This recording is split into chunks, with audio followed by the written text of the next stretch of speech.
What's up, guys? Welcome back to the That's So Dev podcast. My name is Dev. Thank you so much for tuning in today. I appreciate you. Y'all know we have some tea to get into.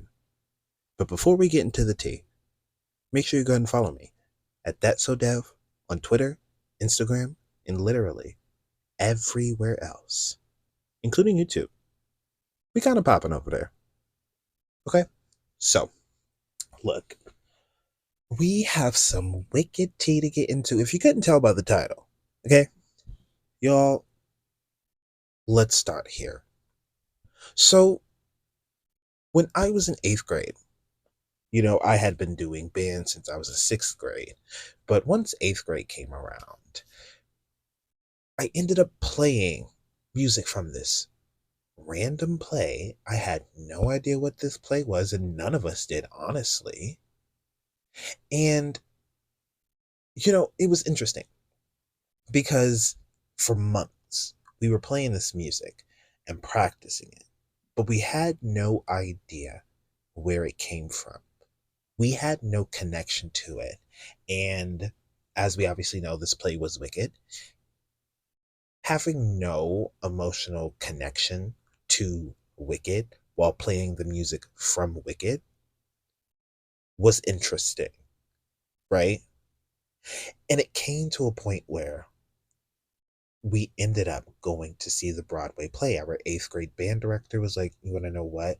You guys are good. You guys are playing this music very good, but there's something missing from it."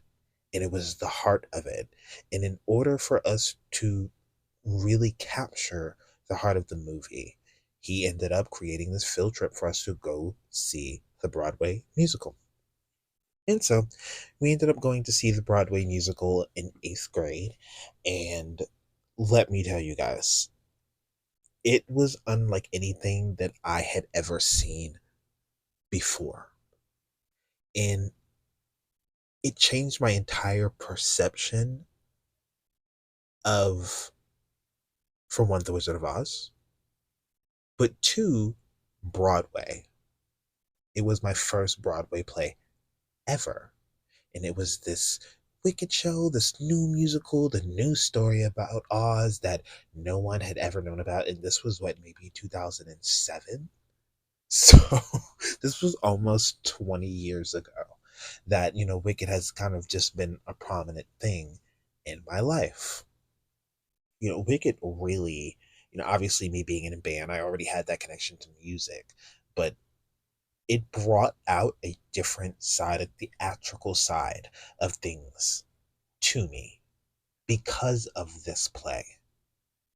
And, I think that after seeing the play and after us having that emotional connection from the play and seeing it, it made a world of difference.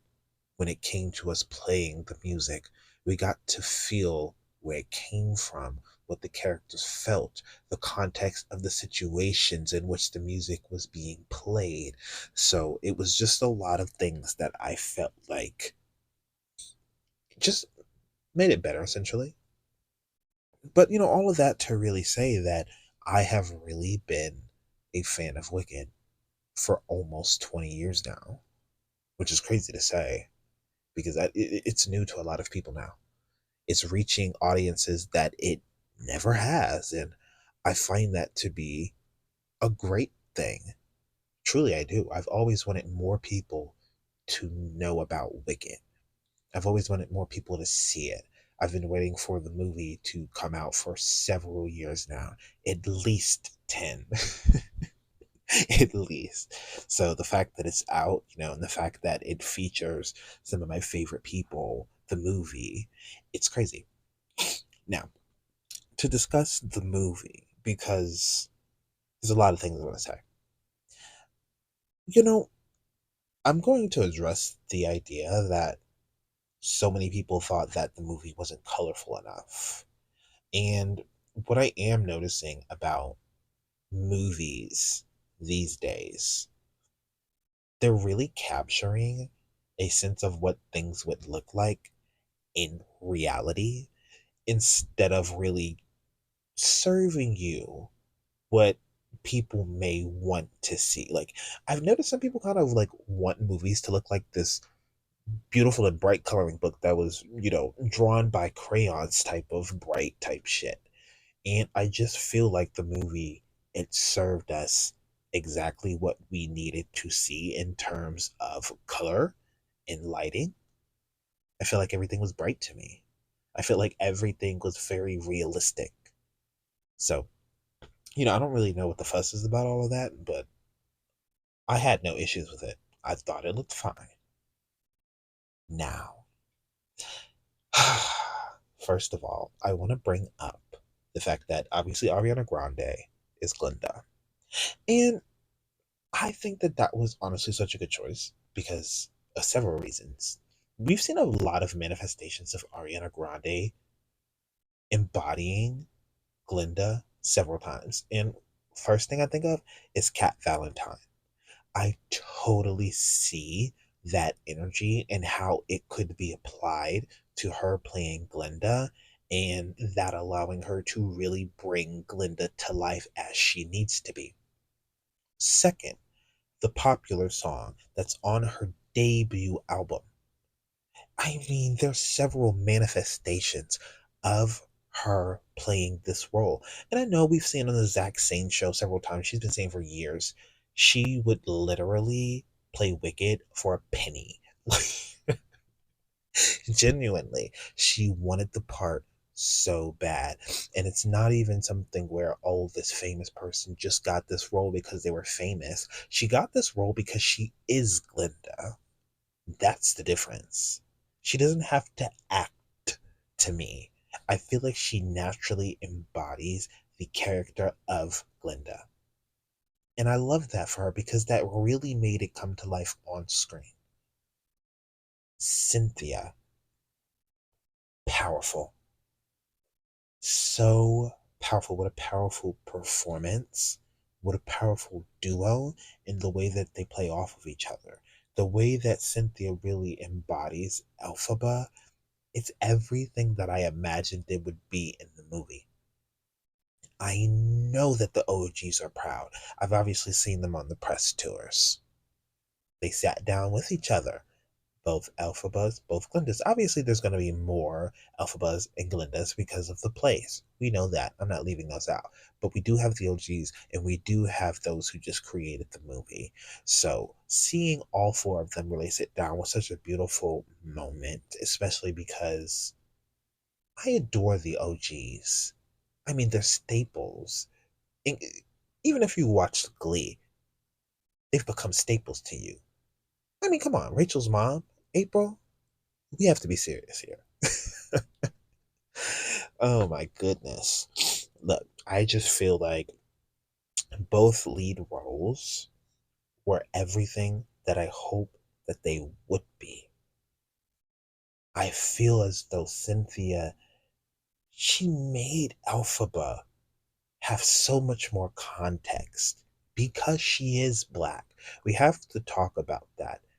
Elphaba being black made that role so much deeper. It made the context of the story carry the true meaning. And it's interesting because I've seen some people be like, "Oh, well, Wicked is racist. Actually, Wicked is racist." It's that this is what makes it even more interesting. Obviously, I told you I went to go see Wicked almost 20 years ago. I'm not even 30. So it's like, you know, well, what do you mean? It's been around all this time. And tons of people who are white have seen this. I mean, Linda and Elphaba, the OGs, were white. So what do you mean? It was so interesting to see. But obviously, we're living in a time right now where, you know, people who aren't victims like to make themselves professional ones. And this story just kind of gave them room to do that and to sort of expose themselves because, again, of the fact that Wicked has been around for so long, since 2003. So it's been 20 years since Wicked has been out, but almost 20 since I've gone to see it. So Anyway, I'm just saying, look, you had all this time to bring any of the frustrations that you had up. Okay? Moving on now. I genuinely loved. Let's start from the beginning, right? Because we start off and we're introduced to Munchkin Land and Glinda coming down from her little bubble and all of that stuff. I thought the effects were amazing.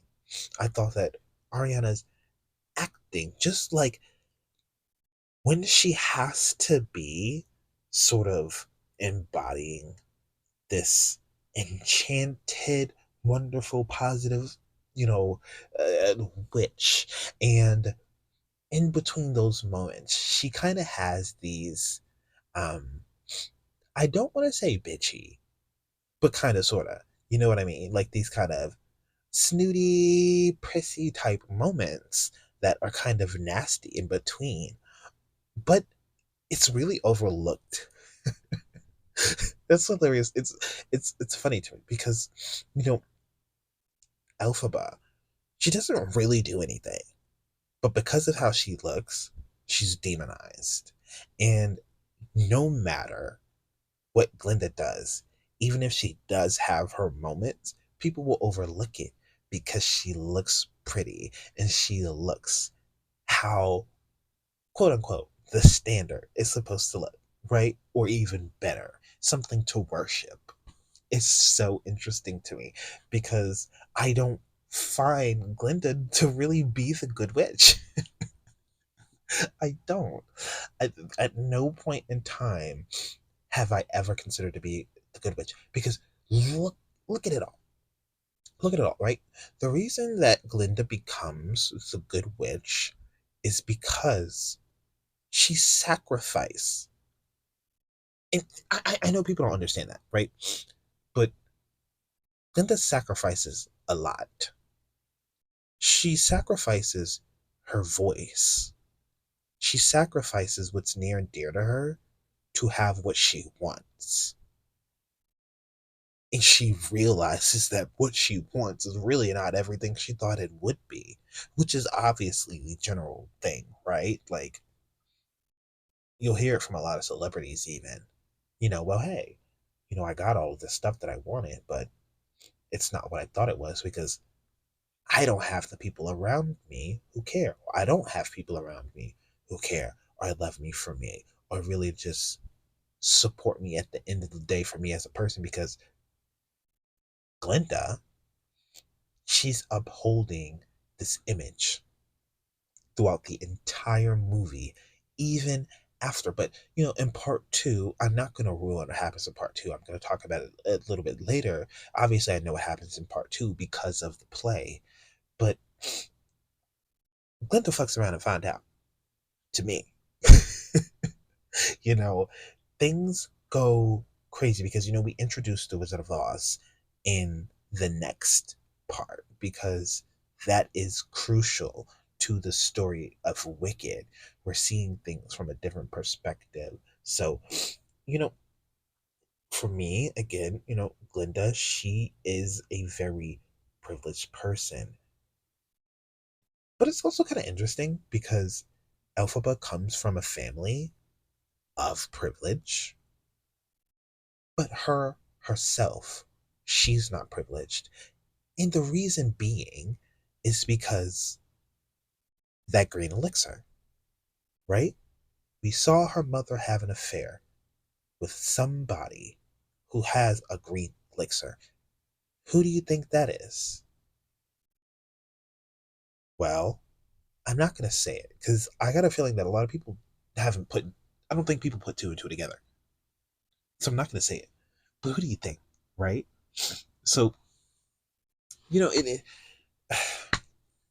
hearing Elphaba's story of how these things are her fault that aren't her fault. Her mother had an affair, which caused her to be green because she drank a green elixir. And now everything's her fault. It's now her fault that her mother's dead because her father fed her things to try to prevent the next baby from being green, right? My whole issue is we see this at the beginning of the movie, right? He sees the green elixir go up on top of the ceiling once Elphaba comes out green. We saw that. He says, get her away. Now, I guess I question, did he see it? Because now that I'm sitting here thinking about it, I don't recall a moment where the camera made it clear that he saw it. We saw it. We saw it in the air. But did he? Because it brings up a lot of questions. Did he see that? If he did, why did he have the mother, eat whatever those thingies were? I don't even remember the name of it at the moment. But like, I have a lot of questions about that. I don't think that's necessarily something that, honestly, I read the book God knows how long ago. I read Wicked and I read Son of a Witch, which is the sequel. And I don't remember anything about those books. Not even a little bit. But let me tell you something. The story of Wicked is actually quite wicked to me. And I don't think it gets wicked until the next part, which is really hard because I'm trying to not give away spoilers, which is weird to say for a 20-year-old play. But, you know, it's like it's telling you how things in The Wizard of Oz happened. Here's what you saw. Here's what happened behind the scenes. That's essentially what this is. And so many people's favorites in the movie, they're going to, in part two, they're going to be so gagged when they go to the movie theater and see, oh my God, is this for real? I, I know it's going to be such a shocker to people because when I saw the play, I was like, that's how that happened? I was so baffled, y'all. But, I just feel like it's the reality.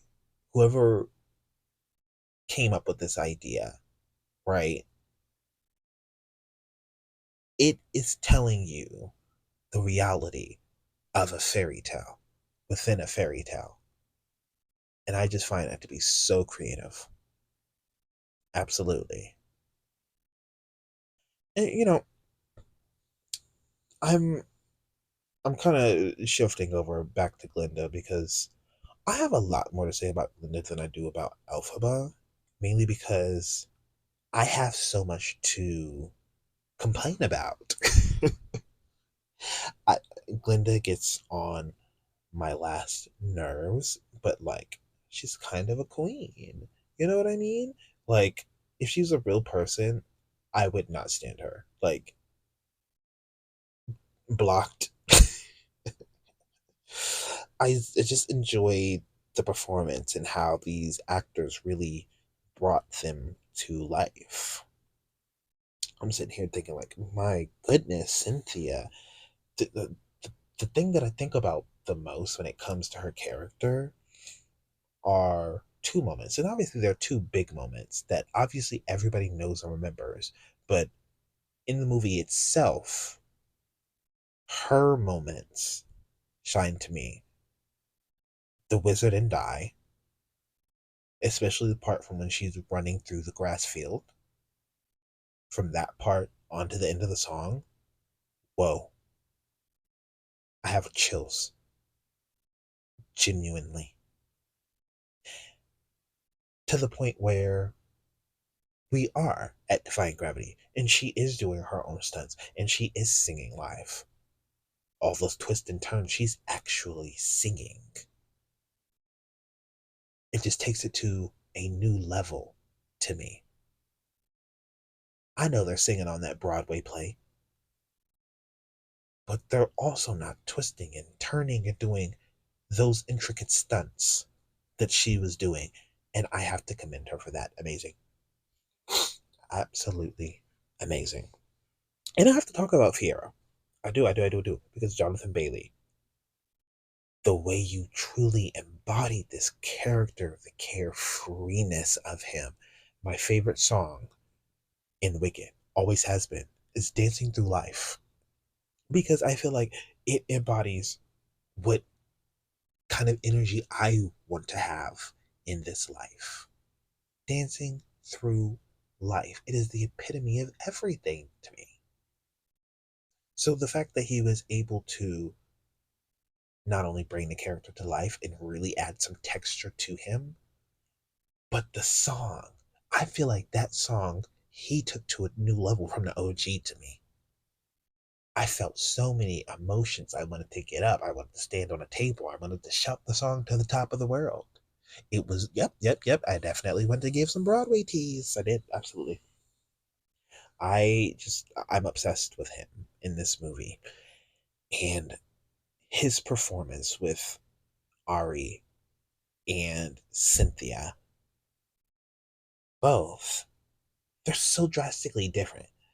But the way that he approaches them, with Cynthia, there's so much power with them together. And I feel it. I felt the power between them. It felt just, I don't know, because Fierro is interesting to me. Because he is a person that wears a mask. I feel like he's wearing a mask 24/7. And it's kind of ironic. And Dancing Through Life has many perspectives for him as a character.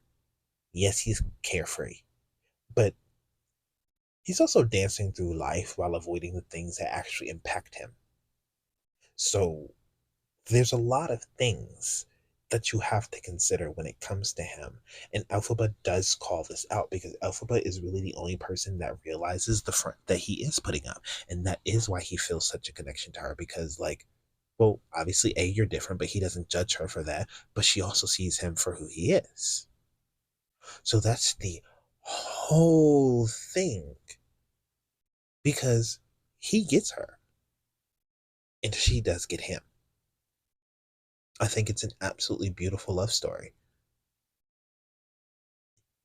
Anywho, look, and a lot of people didn't clock that. A lot of people didn't clock that because you can sit there and obviously Alphaba calls it out. And it's like an awe moment, but it's actually so much deeper than that. If you sit there and you watch his character, you will see him avoid all the things that may bother him.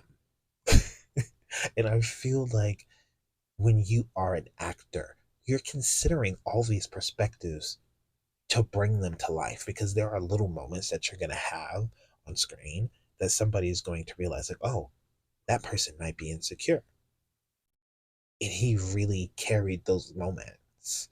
But obviously, I have more context of things between reading the book and also seeing the play so many years ago. So I had more time to really dissect things. But his performance and, seeing it on the big screen, it made everything so much clearer for me. I'm like, wow, what a beautiful job. I mean, in a way, though, it is also similar to Glinda. It is, and I think that's why Fiero and Glinda really get along. They're both so good at wearing a mask. Because when you look in Defying Gravity, there's a moment, right? Where Glinda is kind of like, huh, maybe I can go with you. Maybe I can fight this. Just for a moment, she does.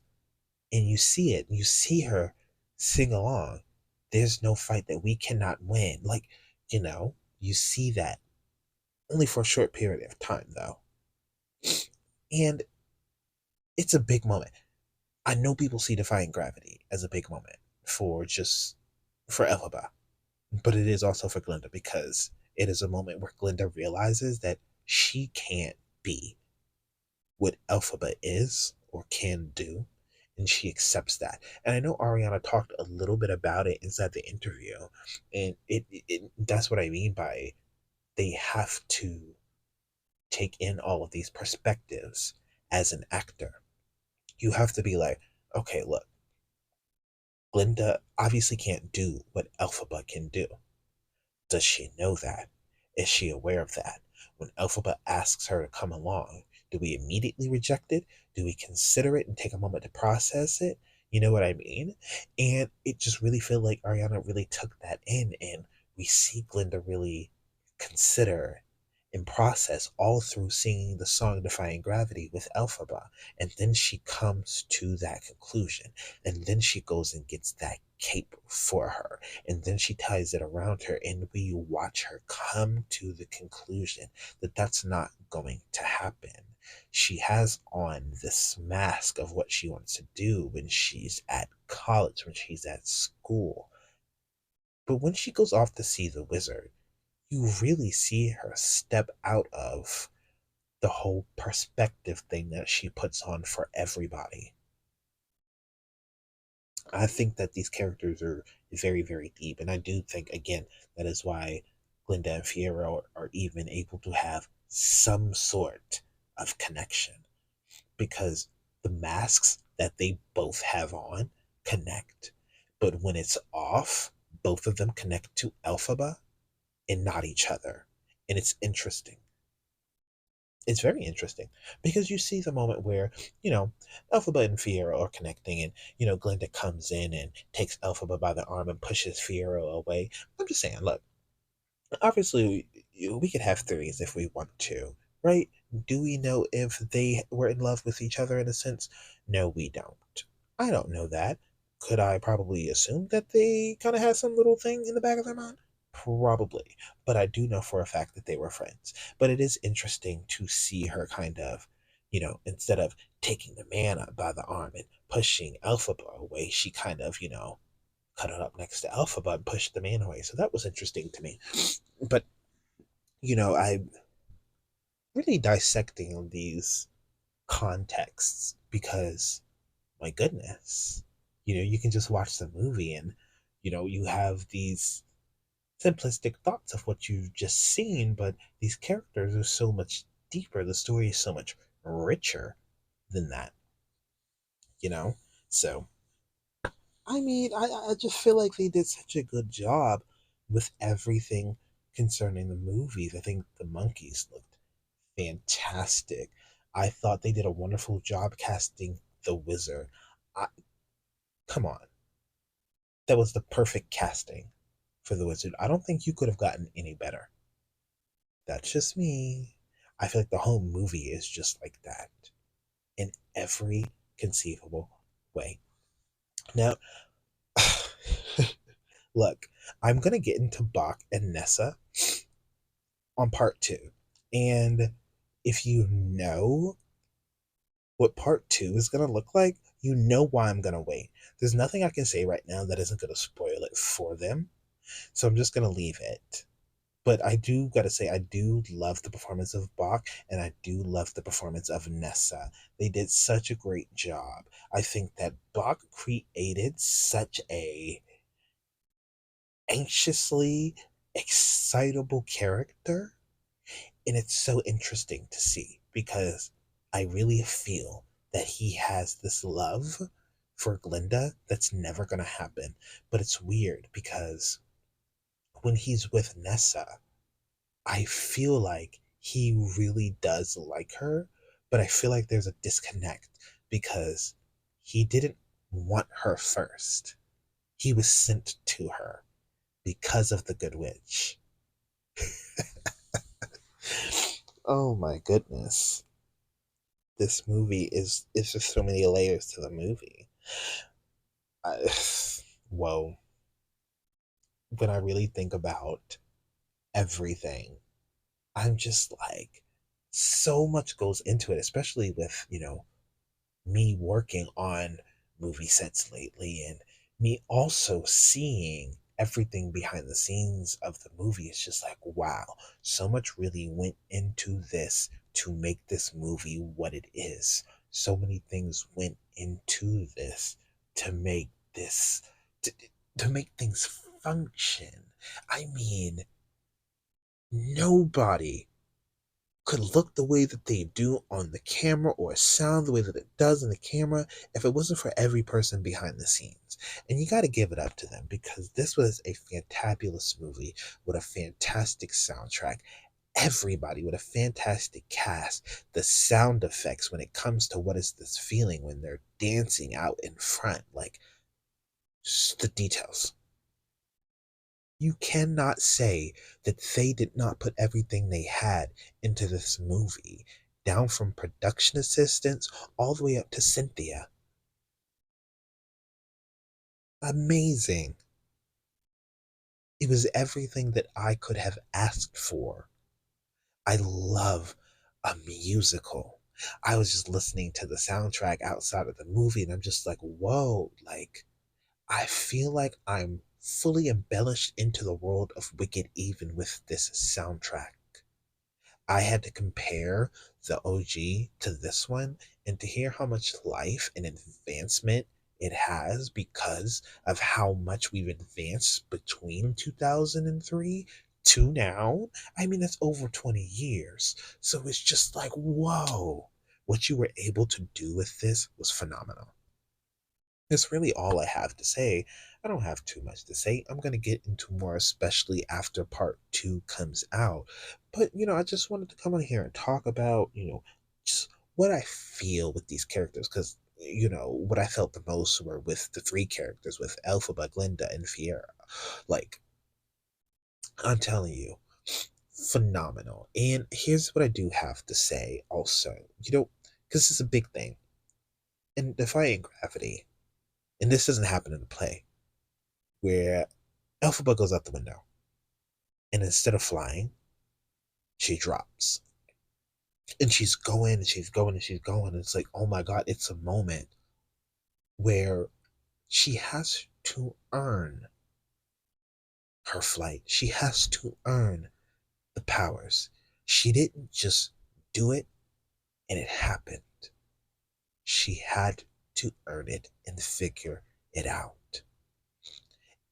And she sees her younger self in the mirror when she's falling to remember her why she's doing this. And then when she comes up and she has that power and she's so sure of who she is in the air, it's amazing to see. It's a moving moment. She realized who she was. She realized her why. And that's a big thing even for us in this real life is remembering our why. Why are we doing this? Beautiful movie. 10 out of 10. I don't have anything else more to say than that. I mean, what could I say? Just a beautiful job. All right, y'all. I'm wrapping this up now because my goodness, I could speak about Wicked forever. So, oh wow, guys. If you have not heard the original, go stream the original. Go read the Wicked book. Go read Son of a Witch. And go watch the movie if you haven't, because I'm going to fight you. Because why are you listening to this and you haven't seen the movie?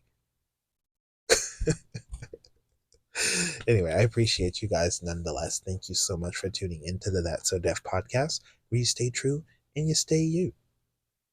Thank you so much. Make sure you drink some water, eat some good food, take care of yourself, because if you don't, who the hell will? Right? Exactly. All right, y'all. Make sure you go ahead and follow me on all social media platforms at That's So Dev on Twitter, Instagram, and literally everywhere else, including YouTube. And I will see you guys on the next podcast. Peace.